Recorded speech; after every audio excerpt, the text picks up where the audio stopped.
Good morning. My name is Alejandro Martinez. I'm a special education advocate and trainer with Brighton Center, and it is my privilege and honor today to be presenting to you part of Brighton Center's educational series from ECI to ECE. So we'll be talking about the transition from early childhood intervention to early childhood special education in the public school setting. So before we get started, I do want to talk a little bit about Brighton Center. If you guys don't already know, throughout San Antonio and Bexar County, Brighton Center we provide developmental and educational services to all children of all abilities. And what we do is we really take a holistic family-centered approach by offering enrichment and development through our nationally recognized early childhood education program, which is an all-inclusive program. We also offer early childhood intervention therapy services and counseling, as well as special education support and services, which is the SES program, which is my program, the Special Education Support and Services. And what we primarily provide is advocacy services. So just a little bit of background on Brighton Center. So today's class objectives surround understanding that ECI process, ECI to ECSE process. So again, early childhood intervention to early childhood special education. We're also going to understand the important factors parents and ECI providers should consider when exploring ECSE options. And then finally, by the end of this class, you should be able to outline suggestions for yourself to consider when preparing for the first day of early childhood special education for your child. Okay, so let's recap. Some of you who will be getting this presentation are either parents who are receiving this information for the first time, or maybe you are actually in the process of becoming an ECI staff member, or just catching up on information. But let's just recap a little bit about the process. So if your infant or toddler is receiving ECI services currently, your child will graduate at some point from these services, one day before he or she turns 3. And really during this time, you really want to start planning for preschool or early childhood special education, which I've highlighted on this presentation because that's, I will be using that acronym a little bit. So again, it used to be a different name, but now it's early childhood special education. So for the sake of not confusing you, I won't go back to the old name. I'll be using that first, the new name, which is early childhood special education, which is special education for children receiving early childhood teaching. So that begins between 90 days and 9 months prior to your child's birthday. The planning process begins 90 days and even 9 months prior to your child's birthday. I like to go with the longer route, so start planning as soon as possible. There's nothing wrong with start planning and talking to your ECI provider. And if you are in the process of going through this, you can also reach out to Brighton Center and talk to one of us advocates to start discussing what your options will be like. Your child's ECI provider will also schedule an individualized family service plan, so IFSP. For those of you who aren't familiar, I'll be using that acronym, so familiarize yourself. Again, individualized family service plan. And with that, in that meeting, you'll also discuss your child's preschool options and develop a transition plan, which again, you can do that jointly with an advocate or an outside agency if you're seeking case management, but typically you will go over this plan with your ECI provider. And at Brighton, we have some fantastic ECI providers. So shout out to everyone in ECI. Thank you for all the hard work that you do. And thank you for the good work that you're doing with our families. Now, continuing to recap, the ECI to ECS process, again, it's a pretty long process and it's a really important process because this is really when as parents, we start to get the ball rolling into getting our children set up for the first time with services in an academic setting. So if your child has a disability or a delay and has an outside medical diagnosis or is currently receiving ECI services, he or she, again, may be eligible for special education preschool services under IDEA federal law. And for those of you who don't know yet what IDEA law is, it's essentially the federal law that protects the rights of parents and children, specifically children receiving special education services in school. The public school program for young children ages 3 and 5, again, it's called Early Childhood Special Education, ECSE. Familiarize yourself with that. Parents are often surprised that sometimes they find that eligibility is very different in public school services than it is for ECI. And I'll go over a couple of examples. So primarily, if your child or if your son or daughter has an outside medical diagnosis for a disability, it doesn't automatically qualify them to receive special education services for that disability. And the reason being is that in school, it's very different in terms of how the school views eligibility versus a diagnosis. In school, districts must evaluate your children to see if they meet criteria versus an outside medical diagnosis that you're getting from a pediatrician or a diagnostician or a specialist is a medical diagnosis. In a school setting, a licensed specialist in school psychology will conduct an evaluation to determine eligibility. And that eligibility is based on certain criteria. So they're checking off boxes and they're saying your child meets criteria based off this evaluation. However, it does not mean that medically your child has a disability. So that's why it's very important to know the distinctions as you're going through this process, because it might surprise you that even your child who might have an outside medical diagnosis of, let's say, autism or Down syndrome won't necessarily qualify under that category in a school setting.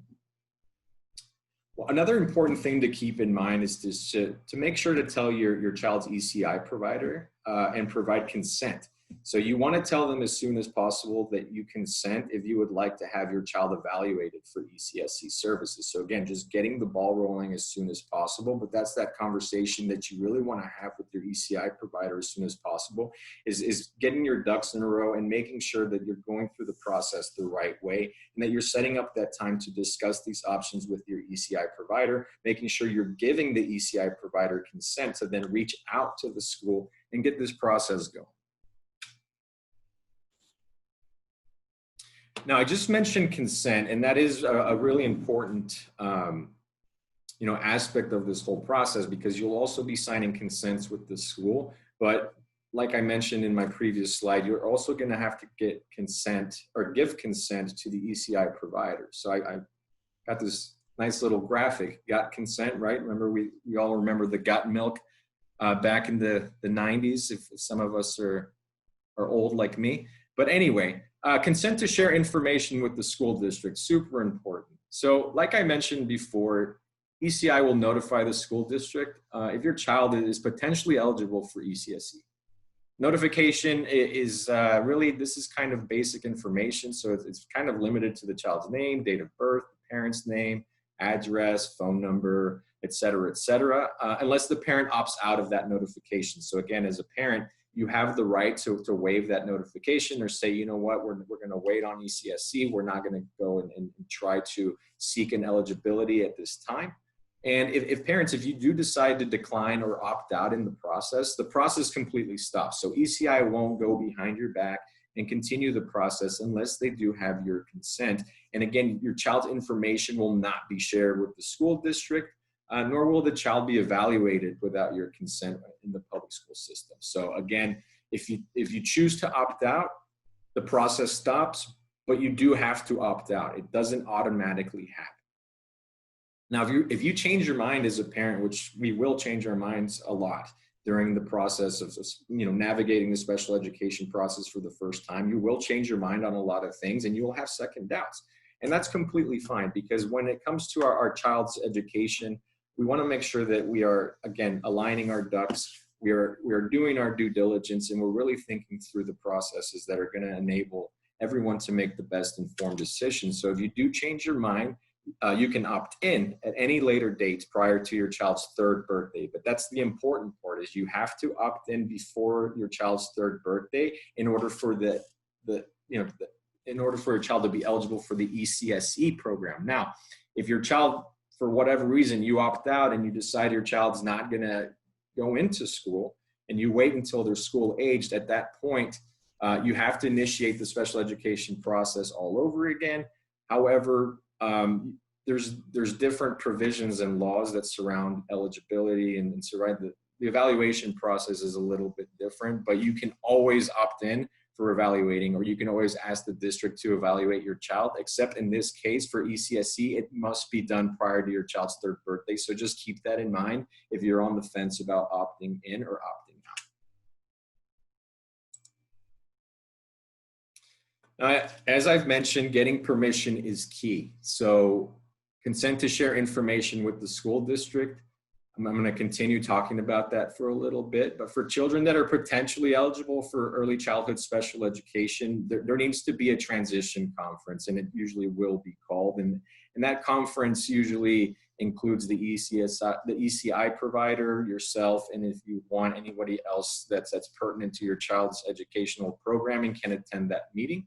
But with written parental consent, the ECI program will invite the school district to the conference and provide the school district with the following. So it'll provide the district with your child's comprehensive evaluation, the IFSP, which we talked about earlier, and then any recent progress that your child has made, any anecdotal evidence, any evaluation data, notes on how your child's progressing, either behaviorally, with speech, OT, et cetera, et cetera. After that meeting or after that conference, like I mentioned, the district will then arrange for an evaluation to determine whether or not the child is eligible for criteria in school. And there's 13 eligibilities in Texas that your child could fall under. Now, a lot of times when children are this young, they'll fall under the category of early childhood, non-categorical early childhood, meaning that the child is too young to make a distinction. And usually you see that a lot of times with autism, but it can happen in other areas, maybe with specific learning disability. It's just really hard to meet criteria when children are that young because they haven't been in a formal academic setting. So typically that's a lot of times the criteria that a child would meet for the first time, even though they might have an outside medical diagnosis. So remember that CHER song. So remember, if we can turn back time. Now I'm going to talk about time. I'm going to talk about timelines and referral timelines in particular, because this is kind of where we get into the nitty gritty of compliance and when to do this. This is very important. And as a parent, make yourself aware of these timelines because they will impact how your child will be evaluated. It's very important in the process that you are up to date and know what these timelines are. So the preschool referral timeline is essentially based on when the child began receiving ECI services relative to his or her third birthday. If the child has received ECI services for more than 90 days prior to his or her third birthday, and at least 90 days and not more than 9 months before your child turns 3, if they meet this timeline, the ECI provider must hold that transition conference. Okay, so again, if the child has been receiving ECI services for more than 90 days, or at least 90 days or more, but not 9 months before the child turns 3.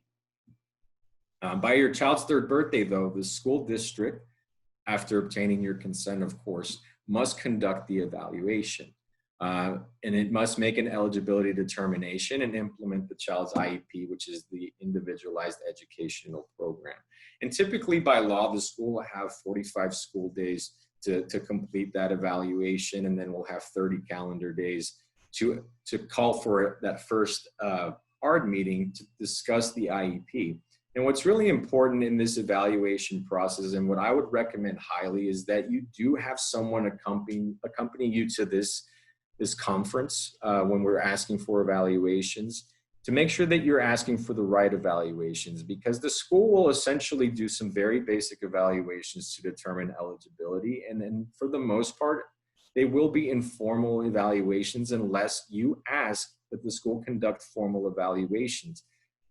In the same vein, you have to really be specific in terms of what you would like school to evaluate for. For example, if you are perhaps on the fence or don't have an outside medical diagnosis of autism, but you and your ECI provider have discussed that autism might be a possibility, you can ask that the school conduct an autism specific evaluation in school to see if your child meets criteria. And the same goes for any type of speech or OT. Your child's going to have to qualify for those services in a school setting, and they won't automatically receive those services even though they might have an outside agency providing that service. So making sure that you have that discussion with your ECI team, your child's team, if you hire an advocate or have another form of consultant talk to you. But you really want to make sure that you're asking for the right evaluations and that you're asking tons of questions in this conference, that you're asking who will be doing the evaluation, can I be present for the evaluation? Will these evaluations be formal evaluations? Will they be informal? And then asking for the time to give you the timeline. Now, really the most important part is going to be that you're signing consent for this evaluation to happen in the first place. Because as I mentioned previously, without consent, the school is not able to conduct any type of evaluations. So really, main takeaway from the timelines and really from that first initial conference that you're going to have with the school is making sure that you're exploring all options for evaluations, making sure that you're asking for the right evaluations, making sure that you're asking about the timeline for the evaluations, and then setting up a time for them to explain to you the ARD process, and then scheduling out when that IEP that first IEP meeting or ARD meeting will occur. Yep, it's that time again. So keeping with our time theme, we have Jean-Claude Van Damme with Time Cop, excellent film. Most of you have probably never seen it, but we're talking about time. Sticking with referral timelines, if your child has received ECI services for between 45 and 90 days prior to his third birthday, the following applies. So as soon as possible after determining eligibility for ECI services, the ECI program or the ECI specialist must notify your child's school district that your child might be eligible for public school preschool services. Now, this is partly due to give the school and give yourself some time to prepare for that. That is why that's happening. Now, within those 45 school days from the date of your consent, so again, you must opt in, give consent, and then within the 45 school days from the date of parental consent, the school district must conduct that evaluation.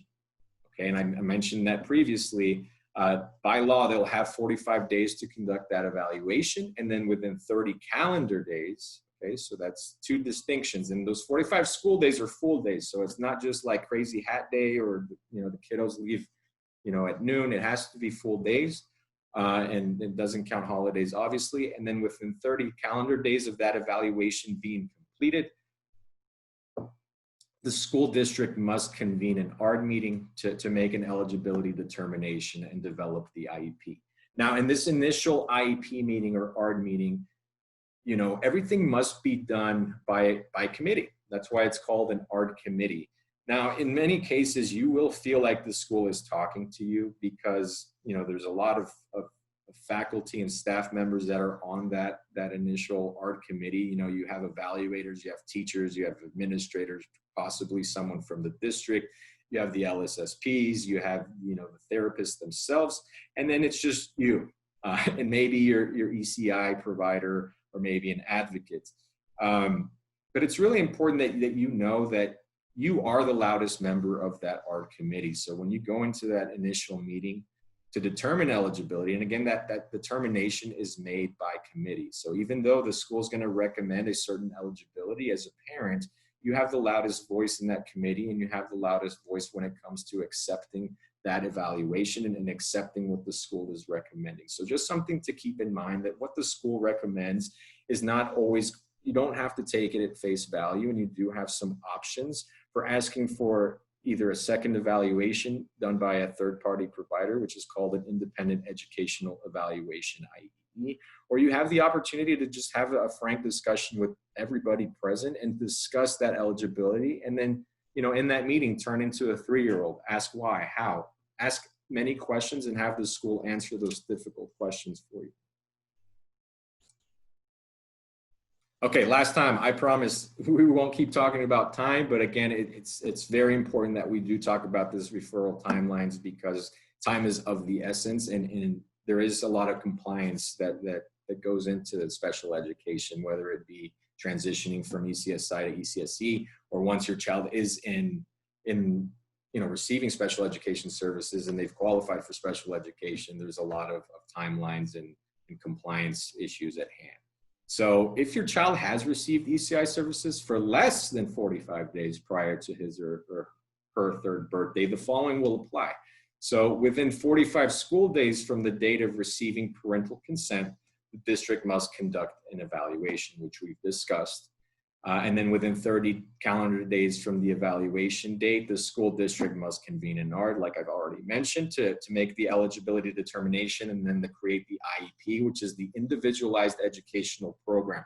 Now, what that is essentially your child's playbook for how he or she's going to learn, and it'll include accommodations, what types of services he or she will receive in terms of speech service, occupational service, or excuse me, occupational therapy, things of that nature, which are called related services. And then once the referral has been made to the school district, it will provide the parent with a copy of the procedural safeguards and notices. So you'll receive a large document, which again will contain your parental rights. And that's pretty much what you'll receive from the school. However, you can access the procedural safeguards online on the TA website. Now, something to also keep in consideration is that once you actually receive the evaluation, it might be way before those, those 30 calendar days, or during those 30 calendar days. I would also recommend that you reach out to your ECI provider and you have that discussion and go over the evaluation, perhaps with an advocate, and look and see if there's anything that you feel isn't a good representation of where your child is. Or if you have questions, concerns, really looking at the data and seeing if it fits. Even if the evaluation is great, it never hurts to get a second opinion. And that's where I would maybe recommend still going after that individualized, that third-party evaluation. So, just my recommendation as an advocate, it never hurts to have a second opinion. So again, you can ask for that independent educational evaluation if you just have a bad feeling about the evaluation, a good feeling about the evaluation, or honestly, if you just want a second opinion. Now, when it comes to what parents should know about this process outside of just the compliant component that we just went over. So we just went over kind of the boring stuff, but important stuff, right? Boring, but important. We went over the timelines, we went over consent, we went over the process in terms of what steps and in what order the steps happen. But I'm a firm believer of just having more knowledge. And then again, the more you know, the better armed and prepared you're going to be for navigating these waters. So what should parents know? So typically an entire year is devoted to preschool transition because it takes a lot of time to explore all the different possibilities for a child. Children are complex creatures, as we know, and children with disabilities, they have a little bit more on their plate and their needs aren't quite yet figured out yet. We don't know exactly what their present needs are, and we're not going to know exactly what their needs are will be in school. So as you're making that transition, as you begin planning, start looking at schools, start visiting some potential schools, start talking to the principal of the school that your child is going to be going to. Have an interview with that principal, talk to them, really just start exploring the different possibilities for your child. A good place to start it is by just sitting down with your ECI provider. Discuss with him or her the hopes and dreams that you have for your child. All of us as parents, we want the best for our child. Unfortunately, in a school setting, we're bound by law to receive, and we're entitled to, or all children are entitled to, the most appropriate education based on the child's needs. And as parents, we really need to internalize that word, appropriate, because we want the best for our children. I would love for my child to have a one-on-one and at the school and learn from that one-on-one and have all these great accommodations and, have the best available to my child. But again, that's not how this process works. Your child is entitled to, by law, what's appropriate to his or her needs, understanding that in some circumstances, some accommodations, like perhaps a one-on-one aid, is actually detrimental to the child's development and might hinder their progress as they progress through the academic, functional, and behavioral components of being in school. Parents should also picture the most appropriate setting for your child where they can play, learn, and grow as they prepare for kindergarten and beyond. And really with this, thinking about placement. And I'll briefly touch on placement because it is an important component. A lot of times you know, the school or the program that we want for your children may or may not match their needs. And that's really where you have to have that honest conversation with yourself, with your child's team, ECI provider, advocate, and discuss the options that you have for placement, whether it be in a specific school program, or, you know, if the school's recommending through the evaluation process that your child be, you know, in a self-contained unit or something like that. You know, really having that discussion and really understanding whether or not that's going to be the most appropriate setting for your child. So always a big component of this is really just as a parent, just sit down and visualize what you would like to see for your child, and then having that honest conversation with the ECI provider, with your advocate, with your child's team, to see if that's a possibility or to see what options are on the table. Now here I've listed a couple of factors to be considered. So I've added this lovely menu here. It looks delicious. I haven't eaten lunch, so I'm very hungry. But here, when exploring all the different preschool programs, parents and the ECI providers should really take the following factors into consideration. Opportunities for the child to interact and develop friendships with children without disabilities. So this is also an area where if your child meets eligibility and the school is recommending that they be in a self-contained unit or in a setting where it's just, it's primarily or mostly going to be children with disabilities, you might want to consider asking what opportunities your child will have to interact with what you would consider a neurotypical child or a child, their peers that are receiving general education. And that's something that you need to consider. And that's one of the things I love about Brighton Center is because we have an all-inclusive program, we have a good balance of children with disabilities and then children of all abilities, honestly. And there's overwhelming research that shows that children with delays or disabilities are, they're going to benefit from their education if they're also placed with their same aged peers who are neurotypical and vice versa. So a child who is considered, again, neurotypical, if they're exposed to a child with a disability or delay, they will learn empathy. They will learn how to view the world in a more realistic way and understanding and valuing the differences that we have as people, because we're all different. We all come from different backgrounds and we all have limitations. We all have strengths and areas for growth. Another thing I'd like to mention is, consider what your vision as a parent is for elementary school and how to best prepare the child for that transition. So this is when we're talking about that age of 5 or 6, when your child is legally school aged, thinking about what you want for an elementary school experience and how are we going to get your child there. So what do we need to set up in the child's IEP to make sure that that transition is as seamless? Because let's be honest, this first transition into ECSE is going to be a little bit bumpy. There's going to be a lot of trial and errors. There's going to be a lot of days where you're frustrated, where your child's frustrated, where everybody, is frustrated, and you might feel like no progress is being made, but eventually things do smooth out. What you need to keep in mind is that transition is going to happen again when your child goes into that kindergarten or goes into first grade, transitions to second to third, and you get the gist. Each transition into a new school year poses different needs and poses different challenges for students. And just like your child's needs will always change, so will your child's educational programming. And that's a fluid process. Not only is it fluid in the sense that your child's IEP will change with their needs, but your child's needs will always change with the environment and how their brain is developed. You also need to consider your child's therapeutic needs and whether or no those therapies can be delivered and how best they can be delivered. One thing I will tell you guys is that if, therapy in school is vastly different than private therapy that your child might be receiving outside of school. So the biggest one that I see a big discrepancy in is going to be occupational therapy. So unfortunately, a lot of things are viewed through a very academic lens in school, and especially with therapy. So occupational therapy in school will most likely focus on your child's ability to hold a pencil and write. And I'm just being frank and honest with you, it does not extend beyond that.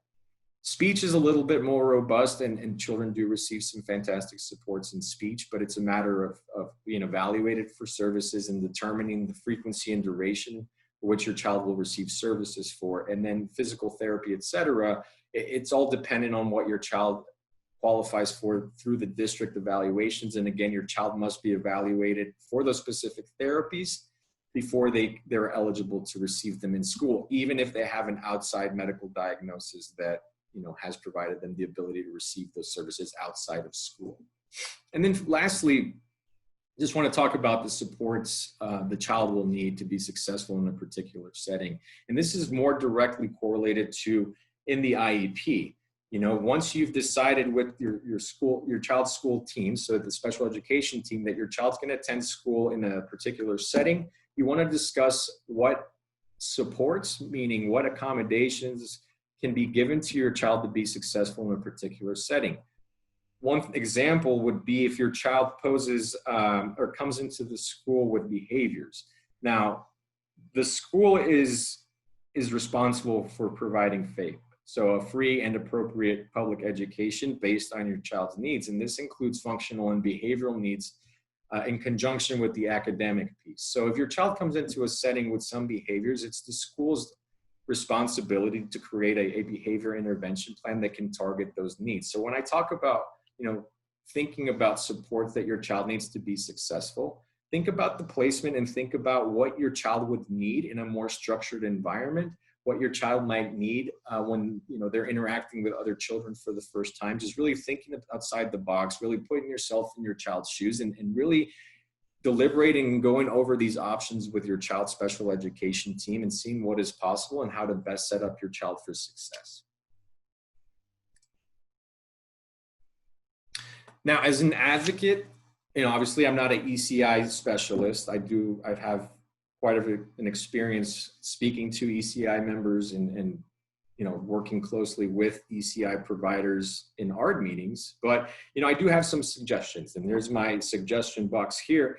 And just a couple suggestions for the first day of early childhood special education, just something for parents, a couple of tidbits for them. Just, you know, to put you at ease and just to consider. So, you know, we've talked about the timeline process. We've talked about, you know, when to start thinking about ECSE. We've talked about what ECSE is. We've talked about the red tape that you have to jump through. We've talked about timelines. We've talked about ARD meetings. And now, you know, a little bit of just, you know, what can you expect now that, you know, your child is eligible for services, they're ready to start school, what next? So a couple of suggestions that I like to give are the following. So the first one is just to make that an appointment with your child, for your child to meet his or her new teacher prior to that first day. If possible, to meet, you know, in the setting where your child is going to be receiving services. So this is a really important one, especially if you know, your children are, you know, they have an aversion to meeting new people, or if they're triggered by a new environment or they're shy.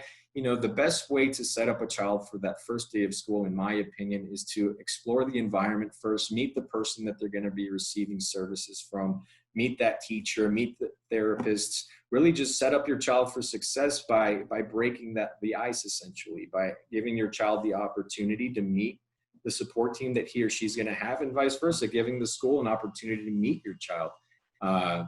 That goes a long way. I've seen that happen quite frequently, and I think that it sets your child up for a much more pleasurable experience, especially on that first day where things is scary.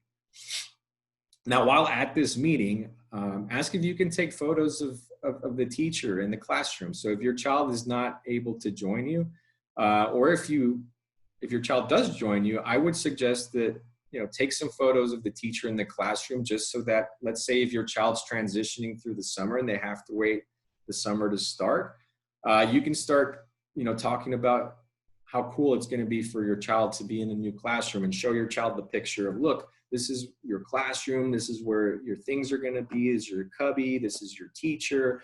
I think that just helping your children conceptualize what that first day of school is going to be like is going to go a long way. And the more that you have visuals to support that, I think is going to be awesome. If possible, read your child books about the first day of school, or create a social story. So this is a huge one. There's tons of fantastic books, children's books about the first day of school. Start normalizing that experience for your child. You know, if you're going through this process, start ingraining that story in their mind of what it is to attend school, what a teacher is, what happens at school. Create a social story, even play pretend with your child, set up a classroom at home, and you can engage in those fun activities, conversations to really put your child at ease, put you at ease.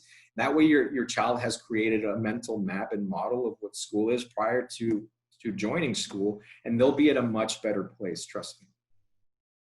Another cool suggestion that I have that I've seen as well is making a student introduction portfolio.